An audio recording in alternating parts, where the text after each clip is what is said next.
Bonjour! Dans cette vidéo, nous allons nous intéresser à identifier un lieu géométrique qui s'apparente à une ellipse, forme à laquelle on est peut-être un peu plus habitué de rencontrer dans un contexte là, de géométrie analytique.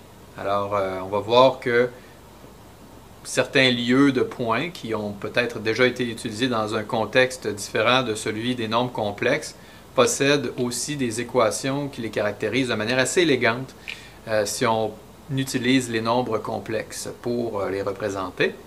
Alors on a précisément le résultat suivant. Donc si nous nous donnons deux nombres complexes W1 et W2, des nombres complexes là, évidemment distincts, okay? Si on se donne ensuite un nombre réel A, un nombre réel positif, strictement positif, ben à ce moment-là, il y a moyen d'aller construire, sous certaines conditions, une ellipse. Donc en fait, si le nombre 2A est supérieur à la distance entre les deux nombres complexes W1 et W2, parce que le module de W1 moins W2, c'est précisément la distance entre ces deux nombres complexes-là, eh bien à ce moment-là, le lieu des points là, qui est identifié par, qui est caractérisé par l'équation module de Z moins W1 plus le module de Z moins W2 égale à 2A, eh bien, ça donnera lieu à une ellipse dont les foyers sont les nombres complexes W1 et W2 et le grand axe de l'ellipse sera tout simplement 2A.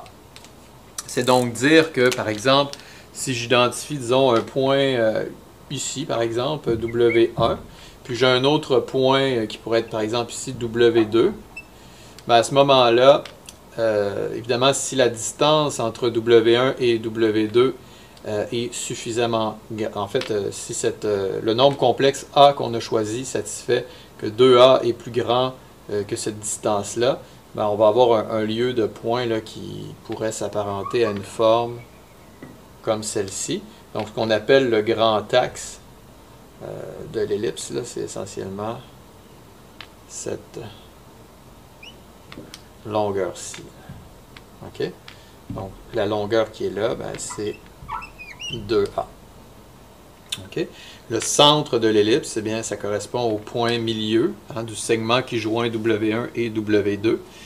Puis, ben, on pourra aussi parler là, du petit axe de l'ellipse, qui est cette quantité-ci, qu'on identifie généralement par le nombre 2B, B étant donc la longueur du segment que nous avons ici. OK, donc ça, c'est évidemment ce qu'affirme le résultat. Parfait, donc on va regarder ça de manière un peu plus détaillée pour un exemple que voici. Alors, on s'intéresse maintenant au lieu des points, au lieu des nombres complexes, qui satisfont l'équation suivante, donc module de Z-1 plus module de Z plus 1 qui est égal à 4. Okay? Alors, d'après le résultat que nous avons présenté plus tôt, alors pour que ce lieu de point soit une ellipse, eh bien, nous devons avoir que le module, en fait la distance entre les nombres 1 et moins 1, ben, ça doit être inférieur à 4. Mais évidemment, si vous faites le calcul, là, disons, de cette distance-ci, de cette longueur, de ce nombre-là, précisément, donc 1 moins moins 1, eh bien, ça donne 2. Et bien sûr que 2 est inférieur à 4. Donc, en vertu de ce qui a été fait un peu plus tôt, nous avons l'assurance qu'il s'agit d'une ellipse, en fait, et d'une ellipse dont le grand axe est de 4. Alors, on peut maintenant représenter cette ellipse-là, disons, dans le plan complexe. Alors, pour ça, ben, il faut bien sûr aller identifier, par exemple, les nombres d'intérêt, donc moins 1 pour ce qui est ici, et à égale distance de l'autre côté, le nombre 1. OK, donc ça, ce seront les foyers de notre ellipse. Maintenant, le grand axe, comme on l'expliquait, c'est la longueur du segment qui est ici. Donc, on a une distance de 2 entre ces deux nombres-là. Puis, le grand axe doit avoir une longueur de 4. Donc, quelque part, donc, le centre, c'est en 0, donc c'est ici. Donc, on devra avoir en moins 2 l'intersection avec l'axe réel. puis en 2, l'intersection avec l'axe réel. Donc notre ellipse là, va avoir un aspect comme celui-ci. Donc elle est symétrique par rapport à l'axe réel et à l'axe imaginaire. Parfait. Donc ça c'est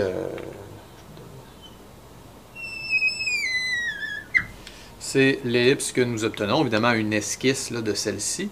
Maintenant, quelqu'un pourrait s'intéresser à justement identifier à quel endroit on se trouve sur l'axe imaginaire lorsque l'ellipse croise l'axe imaginaire. Alors pour ça, eh bien, on peut simplement observer que ce point appartenant à l'ellipse, on a que cette longueur-ci, plus cette longueur-là, eh bien, ça doit donner 4.